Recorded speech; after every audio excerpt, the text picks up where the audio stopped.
Assalamualaikum warahmatullahi wabarakatuh. Pada kesempatan kali ini, saya Rahayu Fauzia dengan NIM 230600136 akan memaparkan sedikit saja tentang artikel yang saya buat.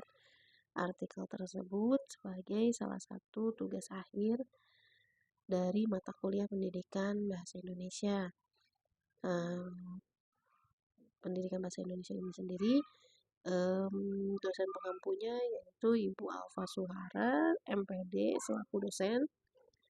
Dan sebelumnya saya juga terima kasih karena beberapa bulan ini Ibu sudah bersedia memberikan ilmunya kepada mahasiswa-mahasiswanya. Baik, langsung saja pada artikel kali ini yang saya buat itu ya, memiliki judul yaitu tantangan bagi pendidikan sekolah dasar mengenai pelaksanaan sekolah inklusif. Nah, dalam artikel tersebut selain dari judul ada juga identitas diri, mulai dari nama, kemudian instansi, kemudian alamat email. Setelah itu saya juga mengisi selain itu adalah abstrak. Abstrak juga isinya beberapa mengenai penjelasan pendidikan inklusif itu sendiri. Selain itu juga masalah-masalah yang timbul setelah adanya implementasi praktik pendidikan inklusif tersebut. Selain itu juga ada tantangan yang menghambat penyelenggaraan tersebut. Baik, selanjutnya dari pendahuluan. Pendahuluan itu berisi juga tentang latar belakang, kemudian beberapa rumusan masalah yang diangkat, dan lain sebagainya. Ini di dalam pendahuluan ada mulai dari rasa adanya perbedaan pada kelas gitu kan, seperti itu. Peserta didik dapat belajar bersama dengan fasilitas yang sangat mendukung bagi semua peserta didik tanpa terkecuali mau itu difabel atau kebutuhan khusus lainnya. Jadi sekolah inklusif itu ada tujuannya, yaitu pendidikan yang merata bagi peserta didik, tidak hanya untuk kelas formal, tapi juga bisa yang sebelumnya di sekolah dasar sampai tingkat universitas. Tapi di dalam penyelenggaraan sekolah inklusif ada beberapa hambatan yang dirasakan oleh para pendidik. Bukan hanya oleh para pendidik, namun para peserta didik juga. Mulai dari pendidik, apa saja sih hambatannya? Yaitu hambatannya mulai dari ketidakmampuan atau rasa ketidakmampuan para pendidik dalam menangani peserta didik yang berkebutuhan khusus. Selain dari itu, untuk peserta didik itu sendiri, yaitu hambatannya adalah fasilitas yang tidak atau kurang memadai, seperti itu.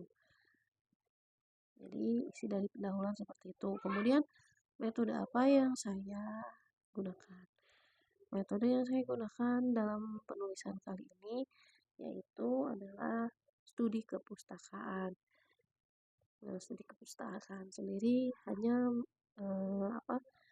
metode yang saya gunakan dengan mencari beberapa sumber-sumber kepustakaan. Saya mencari sumber-sumber kepustakaan dalam penelitian ini diperoleh dari jurnal, artikel, dan lain sebagainya. Nah, dengan proses yang cukup panjang, mulai dari mengidentifikasi teorinya secara sistematis, kemudian penemuan-penemuan pustaka lainnya, serta analisis dokumen yang memuat informasi yang berkaitan dengan topik yang saya buat. Nah, dalam artikel ini juga ada pembahasan mulai dari tantangan penyelenggaraan sekolah inklusi itu sendiri. Nah, dalam artikel tersebut sudah terjelaskan apa saja yang menjadi tantangan penyelenggaraan sekolah inklusi itu. Kemudian terakhir adanya simpulan. Simpulan juga itu kaitannya dengan penyelenggaraan inklusi, sekolah inklusi.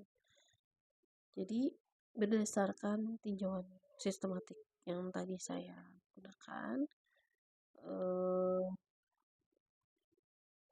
dapat disimpulkan lah tantangan pendidikan di sekolah dasar, pendidikan inklusif Indonesia itu yaitu paradigma masyarakat yang keliru terhadap individu dengan disabilitas, serta manajemen lembaga pendidikan yang belum memadai dan aksesibilitas fasilitas yang belum menerapkan prinsip inklusif itu sendiri.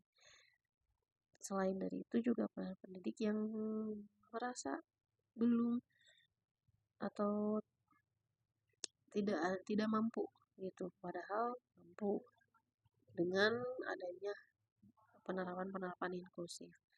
Jadi di artikel tersebut saya harapkan eh, dalam lembaga ini yang menyelenggarakan pendidikan inklusif disesuaikan dengan kebutuhannya. Jangan sampai penerapan ini malah menyulitkan pendidikan ataupun lembaga pendidikan itu sendiri. Sekian, mungkin di situ juga ada daftar pustakanya ya dalam artikel. Lengkapnya dalam artikel tersebut saya sudah memaparkan ya.